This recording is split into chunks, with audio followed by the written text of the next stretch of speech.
Olá, bem-vindo ao canal Livro Aberto. Hoje daremos continuidade ao comentário das lições bíblicas da editora Betel, falando sobre a lição de número 11, o relacionamento ideal entre pais e filhos. O texto bíblico desta lição está em Provérbios capítulo 22, versículo 6 e Efésios capítulo 6, versículos de 1 ao 4. O meu objetivo nesta lição de hoje é, de forma ainda que superficial, apontar que a falta de aplicação dos princípios bíblicos no relacionamento entre pais e filhos está prejudicando a formação e desenvolvimento das relações familiares. E eu quero iniciar dizendo que o século XXI chegou para mudar. Poucas vezes na história da humanidade houve tantas mudanças em um período tão curto como as que já aconteceram no século XXI, que hoje está ainda no 24º ano. São mudanças em todas as áreas, em todas as esferas, e as estruturas, podemos dizer, estão sendo literalmente abaladas por conta de todas essas mudanças. Quase todas as instituições sociais estão em desequilíbrio por conta exatamente dessas mudanças, e isso tem afetado diretamente as relações no âmbito da família. E o conjunto de causas dessas transformações, ou o conjunto das causas dessa transformação, nós podemos apontar algumas delas. Por exemplo, o afastamento da mulher de casa para trabalhar. Nada contra a mulher trabalhar, não é isso que eu quero falar aqui não. O que eu estou dizendo é o seguinte, é que a constituição da família, na constituição da família, o papel da mulher é muito relevante na criação dos filhos. É talvez a parte mais emotiva, é a parte que mais afeta o nosso desenvolvimento emocional, é o papel da mulher. E quando a mulher deixa o lar para trabalhar, isso traz consequências. É óbvio que a situação econômica, a situação social exige que a mulher hoje faça o que ela está fazendo, mas isso há um preço muito elevado, principalmente na criação dos filhos. Um outro aspecto é o recrudescimento do feminismo. Nada de apontar aqui culpados por isso ou por aquilo, mas esse recrudescimento, esse crescimento da influência do feminismo, porque de alguma forma o feminismo ele procura negar o papel que a mulher deve desenvolver na sociedade, buscando somente a emancipação, a liberdade e o direito de a mulher fazer aquilo que ela quer. O feminismo ele trouxe como consequência uma visão distorcida do papel da mulher na família. E isso tem também prejudicado a formação da família, o desenvolvimento da família. E um outro fator, claro, que é muito evidente, é a ausência dos pais junto aos filhos nas fases iniciais de crescimento e desenvolvimento da personalidade e do caráter. Nós sabemos que a formação do caráter de uma pessoa, ela é feita até os 6, 7 anos. A partir daí, o que vai acontecer é o desenvolvimento dessa pessoa fisicamente, psicologicamente, emocionalmente, mas o caráter está formado. Ela vai ter que lidar com essa formação que ela adquiriu durante esse período pelo resto da sua vida. E quando os pais são omissos nesse momento da criação e formação dos filhos, traz como consequência às vezes uma má formação no caráter. E nós estamos vendo hoje um comportamento de adolescentes, pré-adolescentes e jovens profundamente afetado pela ausência dos pais exatamente nessa fase que é tão relevante na formação de uma pessoa. Além disso, uma quarta causa seria a falta de limites na criação dos filhos, dando a eles excessiva liberdade. Todos nós precisamos dar liberdade aos nossos filhos. Ninguém deve cercear uma criança de ter iniciativa, de fazer aquilo que ela deseja fazer, guardados os limites dessa liberdade. Mas o que nós estamos vendo hoje é uma liberdade excessiva que é dada pelos pais aos filhos que, não sabendo usar dessa liberdade, acabam cometendo uma série de erros que compromete a vida deles por todo o tempo.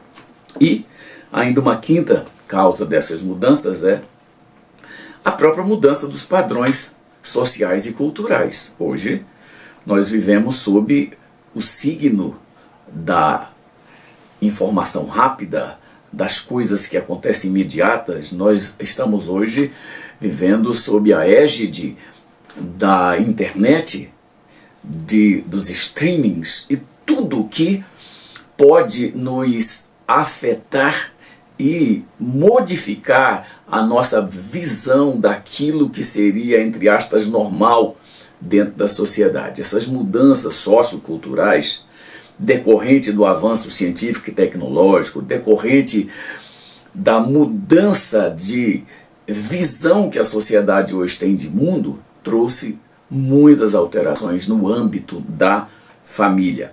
Ainda uma sexta causa seria o desejo que os pais de hoje têm de dar aos filhos tudo que os seus pais não puderam lhes dar. Eu creio que esse é um dos problemas graves que nós temos na formação e no desenvolvimento dos nossos filhos. Nós queremos dar a eles tudo que nós não tivemos. Isso inclui liberdade, bens de consumo, tudo aquilo que pode mexer com o emocional, com o psicológico de uma pessoa, hoje nós queremos fazer. Hoje nós fazemos de tudo e compramos coisas à prestação e gastamos aquilo que não temos para satisfazer simplesmente um desejo, o ego de uma criança.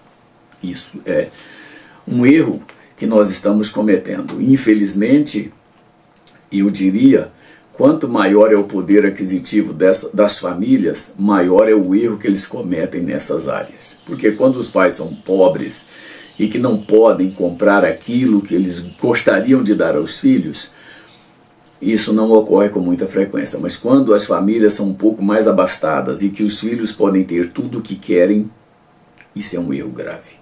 Isso tem contribuído também. E, por fim, eu diria que a influência maciça da internet, da TV e das redes sociais hoje no relacionamento familiar. É impressionante como a internet e as redes sociais chegaram para alterar completamente a nossa forma de nos comportarmos dentro da família. Olha, tudo isso trouxe um impacto forte no relacionamento familiar, principalmente com os filhos exigindo liberdade e autonomia e os pais sendo cada vez mais pressionados. Por conta disso, nós estamos vivendo uma fase muito forte de transição nas famílias. Uma fase em que a influência de tudo que é externo acaba afetando o nosso modo de ser dentro de casa. Além disso, outros aspectos influenciam o relacionamento das famílias na sociedade contemporânea. Por exemplo, o modelo bíblico de relacionamento entre pais e filhos quase não é observado mais, inclusive nas famílias evangélicas. O Brasil, sabemos, é um país de maioria cristã, mas de pouquíssima prática dos ensinamentos bíblicos no âmbito familiar.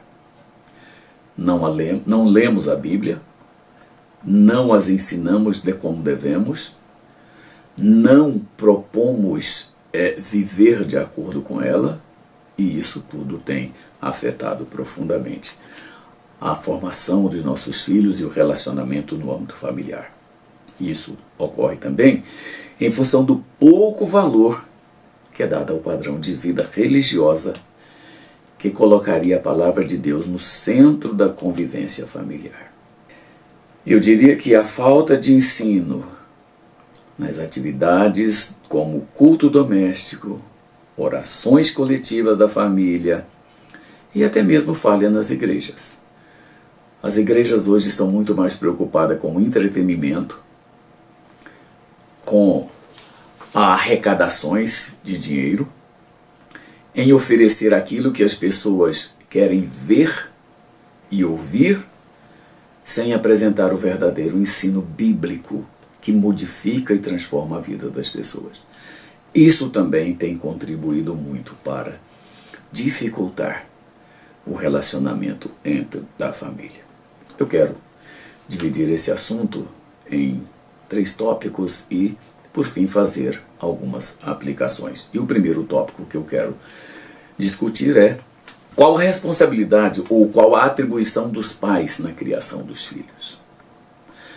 E eu quero destacar aqui que eu vou apontar aquilo que as Escrituras mostram. Eu não vou questionar aqui padrões de vida social, eu não vou dizer o que essa sociedade consumista, o que é hoje a educação, enfim.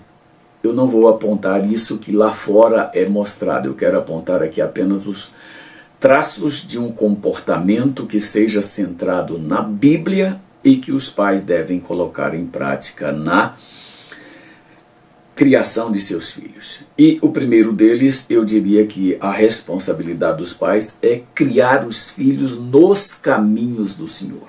O que significa isso? Isso significa você ter cuidado de transmitir a seus filhos o melhor modo de viver na presença de Deus. Olha o que Paulo disse a nós, os pais, em relação aos nossos filhos. Diz assim: e vós, pais, não provoqueis a ira a vossos filhos, mas criai-os na doutrina e admoestação do Senhor.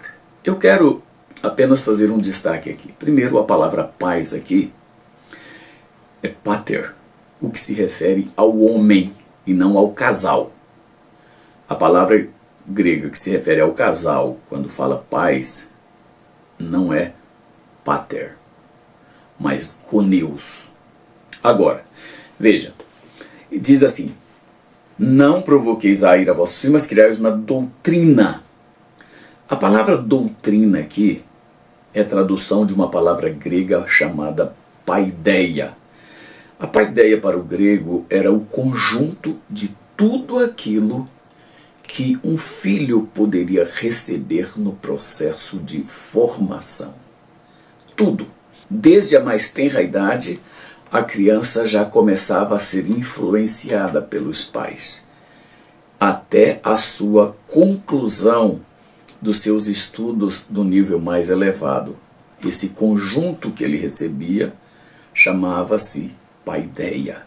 E é isso que a Bíblia quer que nós façamos, que criemos os nossos filhos num modelo que ofereça a ele todo o processo de formação educacional que ele precisa. A isso Paulo chamou de, nós traduzimos como doutrina.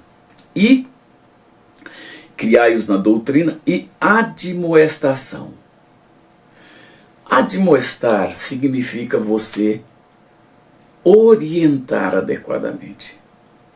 Ensinar valores e princípios bíblicos que vão nortear a conduta dessa criança e depois do adolescente, à juventude, até a idade adulta. Veja como é relevante a criação de filhos nos caminhos do Senhor. Essa é a nossa responsabilidade. Além disso, pesa sobre nós, os pais, a responsabilidade de dar a educação religiosa aos nossos filhos. De acordo com as Escrituras, os pais têm a responsabilidade de passar para os filhos, além da carga cultural que eles herdam, ele tem que passar também valores religiosos a fim de mantê-los em contato com Deus. É muito clara a palavra que o Senhor deu a Moisés quando ele orientava os pais sobre a criação de filhos. Ele disse: estas palavras que hoje eu te ordeno estarão no teu coração e tu as inculcarás a teus filhos. Inculcar é uma expressão que significa você aplicar toda a sua capacidade, tudo que você tem, tudo que você sabe, a fim de que seu filho realmente adquira o conhecimento e a informação que você está passando para ele. Isso é o que traduz essa palavra inculcar. E ele diz ainda: delas você vai falar assentado na sua casa, andando e fazendo tudo. Nós precisamos dar uma educação religiosa aos nossos filhos. Eu diria, irmãos, sem dúvida nenhuma, que a formação religiosa para os nossos filhos é muito mais importante para a vida deles na eternidade do que a melhor escola que você possa dar a seu filho. Talvez você faça muito esforço para pagar uma escola de um alto padrão para seu filho frequentar. Isso é bom. Mas nada disso tem valor eterno. Nada disso pode acompanhá-lo na eternidade. O que vai acompanhá-lo na eternidade é a formação religiosa que você der para ele. É o temor que ele deve ter de Deus, é o desejo de servir a Deus, é a conduta dele na presença de Deus e do povo de Deus. Ou seja, você vai ensiná-lo a ter uma relação vertical com Deus e horizontal com aqueles que servem a Deus. Isso é dar uma educação religiosa. Além disso, nós, os pais, precisamos dar aos nossos filhos exemplo.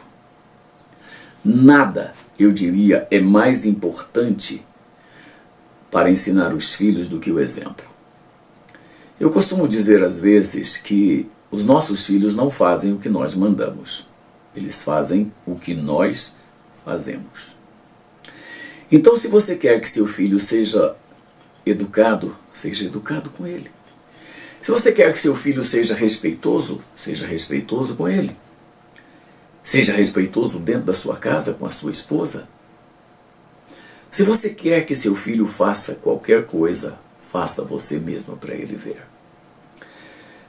A irmã Miriam, que é uma professora da APEC, a APEC é uma aliança para a evangelização de crianças. Ela diz que nós devemos 3 coisas aos nossos filhos. A primeira é o exemplo. A segunda é o exemplo. E a terceira é o exemplo. Você pode dar a seu filho a melhor escola, os melhores presentes, tudo o que ele precisar de bens materiais. Mas se você não der exemplo, ele vai ter uma deformação na sua conduta, no seu caráter.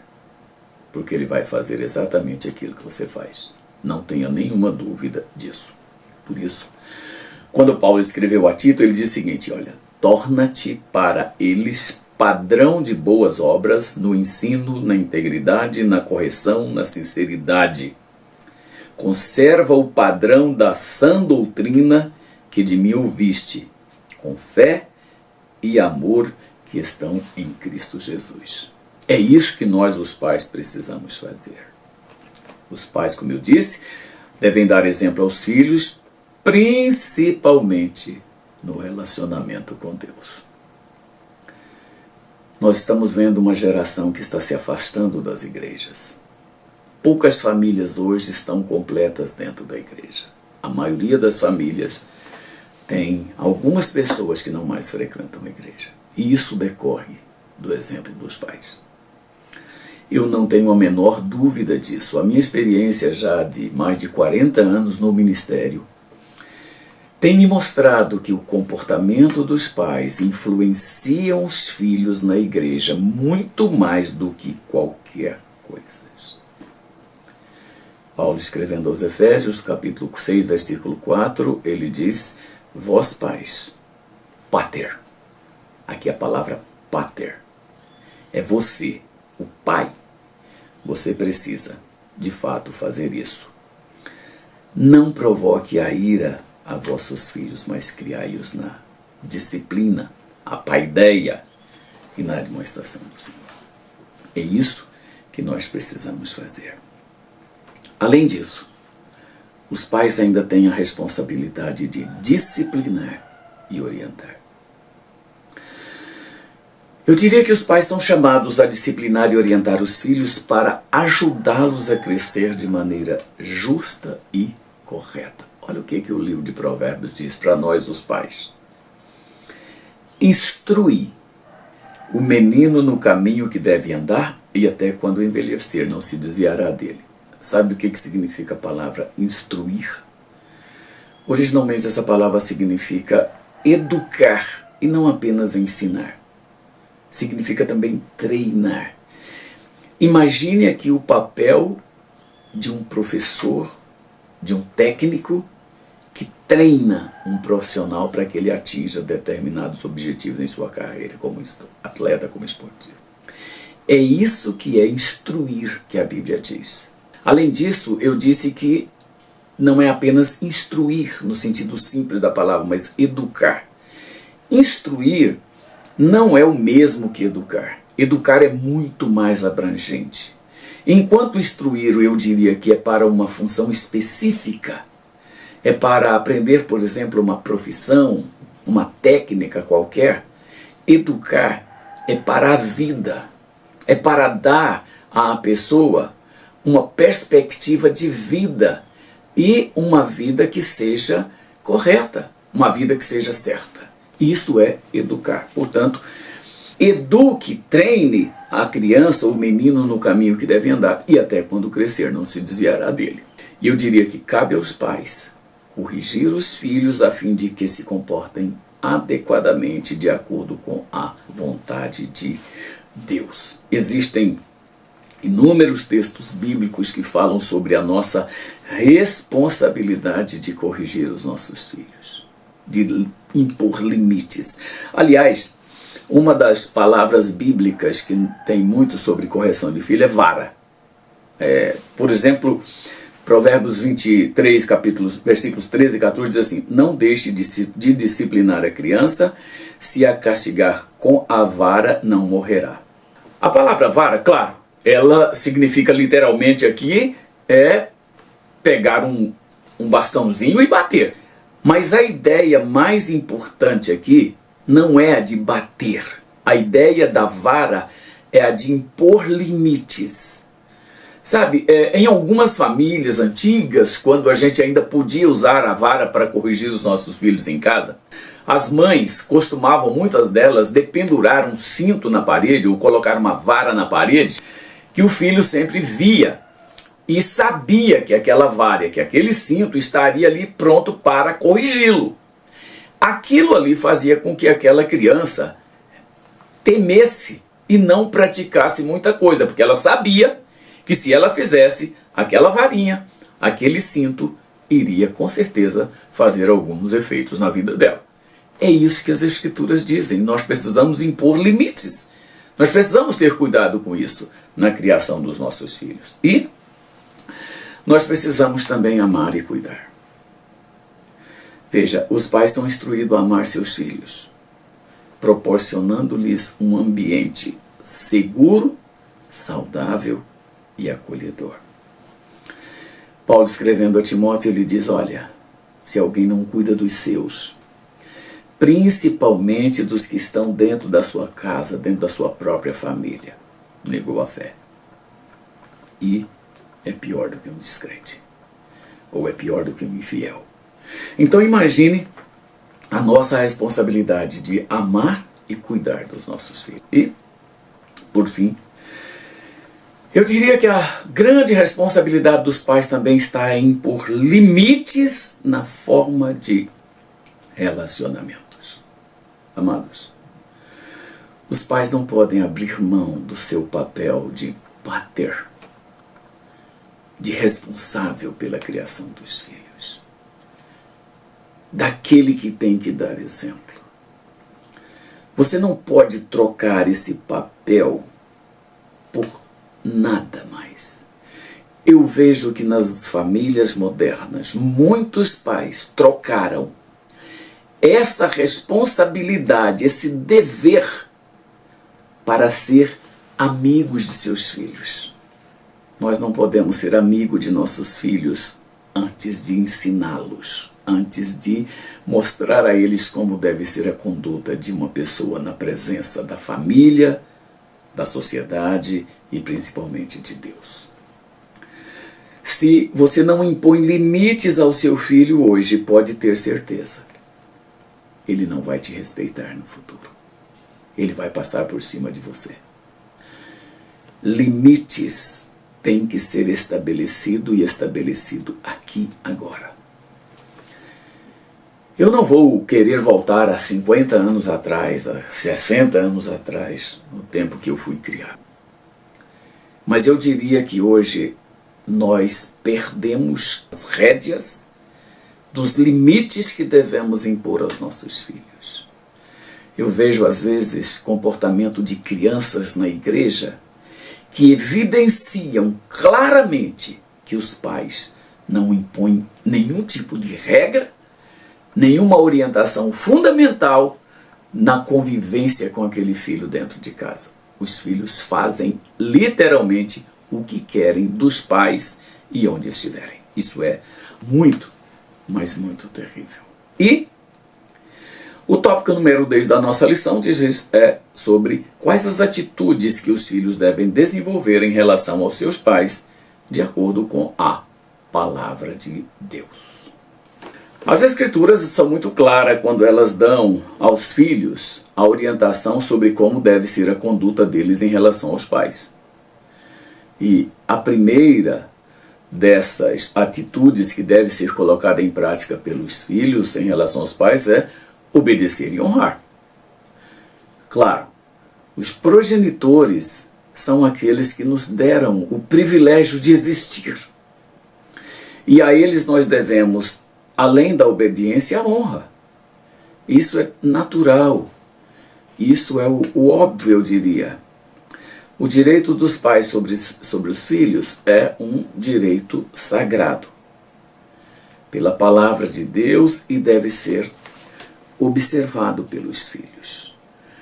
Por isso que nós precisamos ficar atentos. Veja, os filhos que não respeitam e obedecem aos pais dificilmente terão êxito na vida, nem como homem, nem como servo de Deus. Paulo, escrevendo aos Efésios e falando diretamente aos filhos, ele diz: vós filhos, sede obedientes a vossos pais no Senhor, porque isso é justo. Honra teu pai e a tua mãe, que é o primeiro mandamento com promessa. Veja, para que te vá bem e vivas muito tempo sobre a terra. Não é só viver muito tempo, é viver bem. Nós estamos vendo uma geração de jovens com muitos e graves problemas. E podemos correlacionar essas frustrações, esses fracassos, ao modo como muitos desses jovens tratam seus pais. O desrespeito, a indiferença, a insubmissão, a agressividade, tudo isso tem feito com que jovens não sejam bem-sucedidos em nenhuma área da vida. É impressionante como isso está acontecendo hoje. Fracassos, frustrações, decepções. Pessoas que não são felizes profissionalmente, não se realizam profissionalmente, não se realizam no amor, são infelizes, arrumam vários parceiros, mas não dá certo com nenhum deles, vivem de maneira absolutamente animalesca, eu diria. Tudo isso tem muita relação com a forma como esses filhos viveram dentro de casa e trataram seus pais. Essa fase de frustração, de decepções, tem estreita relação, eu repito, com com a forma como filhos tratam seus pais. Honra e obediência são coisas que andam atreladas em poucas fases da história, eu diria. Eu ousaria dizer que nunca aconteceram tantos parricídios e matricídios como nós estamos vendo hoje na nossa geração no século XXI. Quase diariamente, acompanhando pelos noticiários, tomamos conhecimento de filhos que matam seus pais, que agridem seus pais. Isso é grave no desenvolvimento da vida dessas pessoas. É algo que eu diria inadmissível. Sabe, às vezes parece meio sensacionalista as informações, e eu não quero que você interprete mal quando eu falo sensacionalista. Os crimes de feminicídio. Os crimes de feminicídio hoje, afora detalhes que podem ser discutidos e são discutíveis, a origem desse tipo de comportamento dos homens, principalmente, está na formação dentro de casa. Não tenha dúvida disso. A formação que eles tiveram deixaram para eles e deram para eles a impressão de que eles podem ter tudo, mandarem tudo, e quem não servi-los como eles querem, eles se livram, inclusive matando. Então, crimes de feminicídio hoje é uma consequência, não é uma causa, é uma consequência. É uma situação social gravíssima? É uma situação penosa para a mulher? Mas ela tem toda a sua origem na formação e na criação dos filhos. Então, está aí uma coisa que nós precisamos começar a refletir. Ainda uma segunda responsabilidade dos filhos é acatar as orientações dos pais.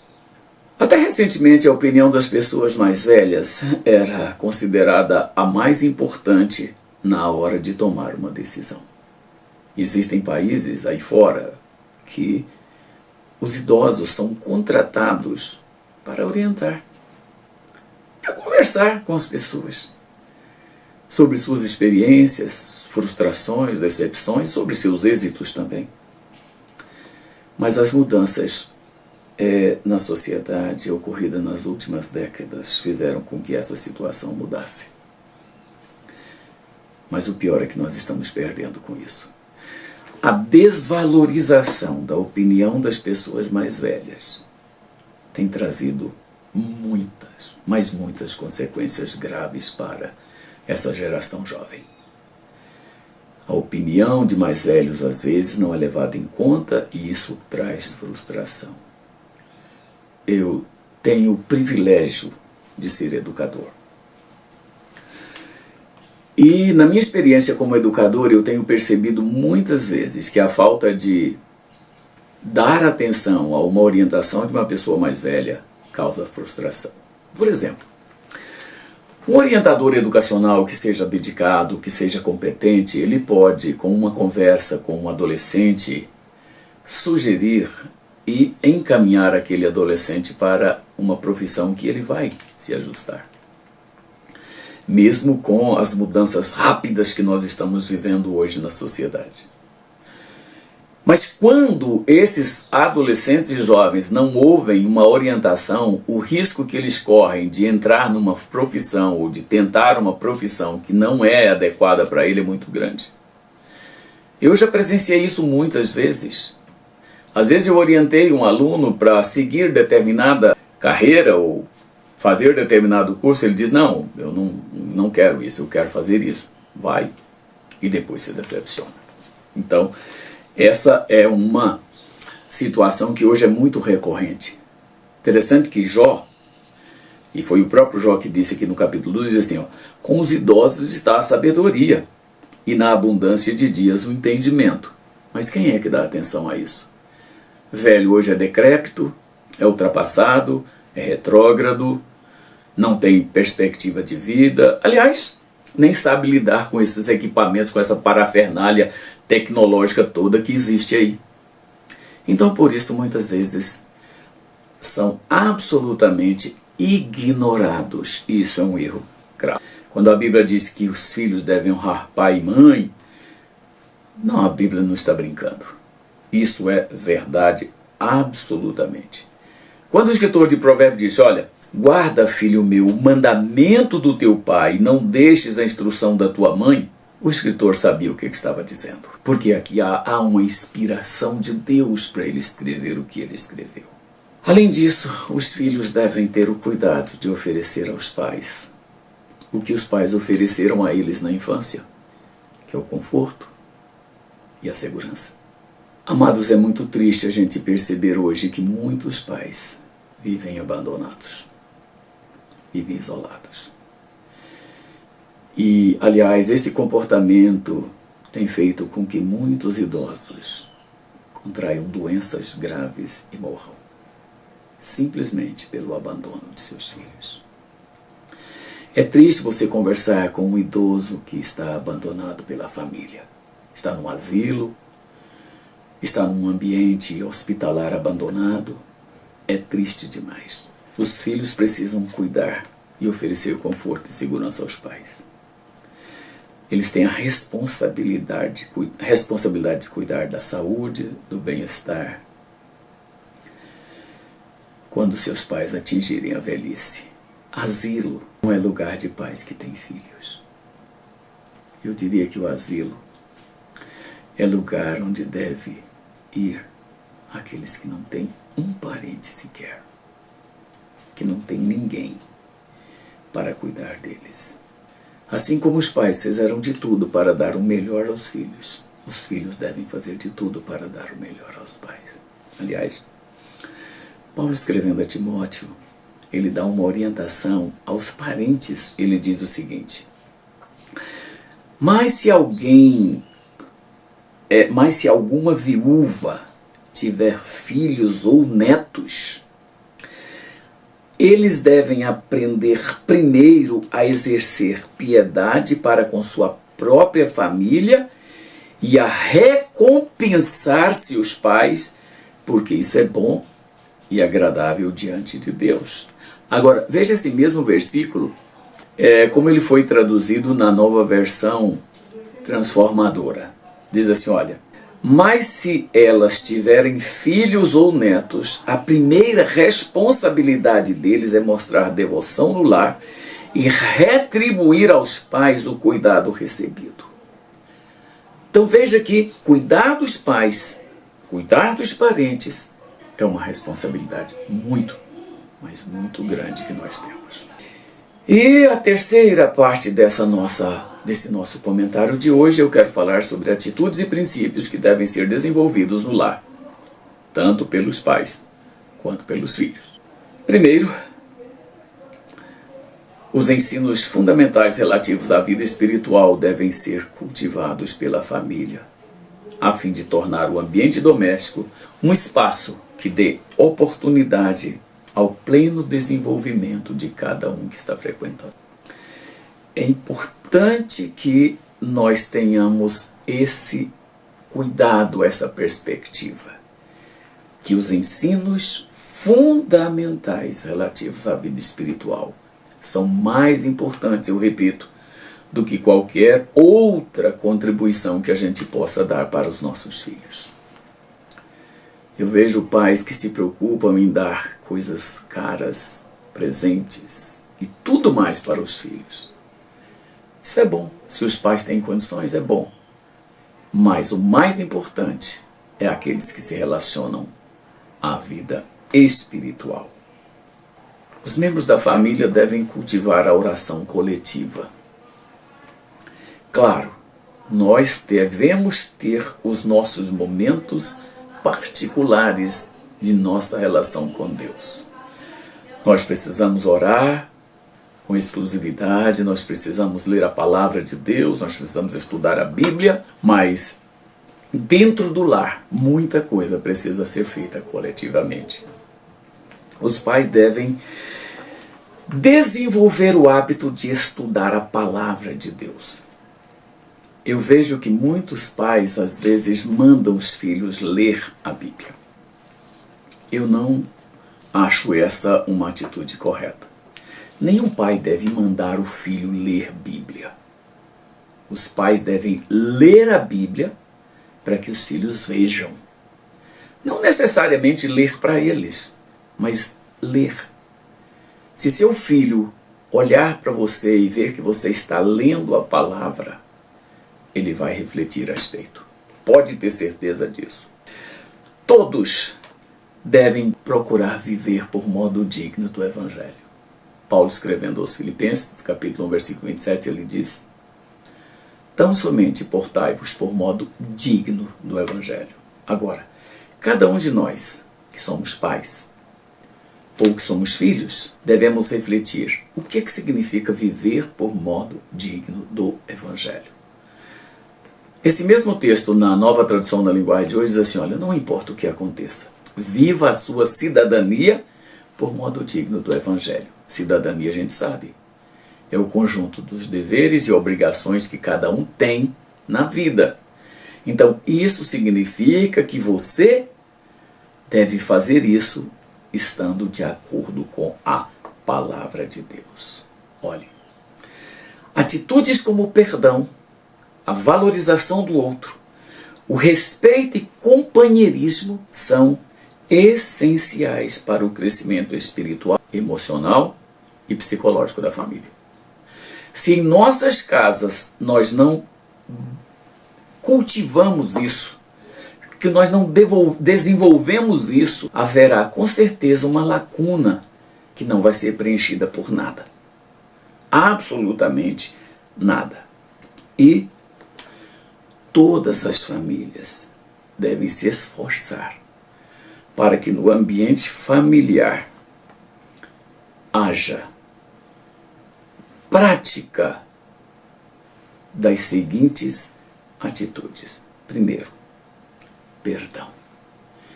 Irmãos, é triste você ouvir falar de irmãos que não se falam, de pais que não falam com os filhos, que estão magoados, que estão feridos um com o outro. A prática do perdão é essencial em qualquer relacionamento, principalmente no ambiente familiar. Dentro de nossas casas não pode ter mágoas. Amados, deixa eu dizer uma coisa para você. Eu não sou médico, eu não sou psicólogo, mas uma coisa eu sei. A mágoa é uma doença degenerativa. Assim como existem tantas outras, a mágoa destrói a sua vida, o seu organismo físico ela destrói. Porque ela é degenerativa. Ela vai te aniquilando, você vai morrendo à medida que você hospeda mágoas em seu coração. E ressentimentos? O que dizer de ressentimentos? Ressentimentos provoca crimes, separações, feridas que jamais serão curadas. Portanto, no ambiente familiar não pode ter esse tipo de coisa. E eu quero encerrar esse comentário falando sobre algumas aplicações que eu quero sugerir para você com base nessa lição. A primeira delas é que, embora os valores sociais estejam sendo afetados pelas mudanças decorrentes de inúmeros fatores, os pais devem preservar princípios bíblicos na criação dos filhos. O mundo pode girar, as coisas podem mudar. A inteligência artificial está aí para provar que mudanças vão continuar avançando a passos gigantescos. Mas princípios bíblicos nunca, jamais poderão ser substituídos por qualquer coisa. Segundo, nada que deixarmos para os nossos filhos terá tanto valor quanto o cuidado com a formação espiritual deles. Pois tudo mais que deixarmos para eles ficará aqui. Somente valores espirituais os acompanharão na eternidade. O que você está deixando para seus filhos? O que você está passando para seus filhos em relação a isso? 3. Não é dando total liberdade que faremos com que os nossos filhos sejam felizes, mas impondo limites. Olhe isso. Estudos mostram que pré-adolescentes e adolescentes principalmente preferem que os pais e os seus responsáveis imponham limites no seu comportamento do que lhes dê liberdade total. Poucas pessoas sabem disso, mas essa é uma realidade que foi comprovada já pela ciência. Quando você impõe limites, você está promovendo a qualidade de vida daquela pessoa e não prejudicando. 4. Precisamos saber que os nossos filhos não fazem o que nós mandamos, mas o que nós fazemos. Por isso, o exemplo, o seu exemplo, o nosso exemplo é a melhor maneira de ensinar. E por fim, devemos fazer todo o esforço possível para que em nossos ambientes familiares não haja falta de perdão, mágoas e ressentimentos. Que o Senhor te abençoe. Que sua família seja uma bênção.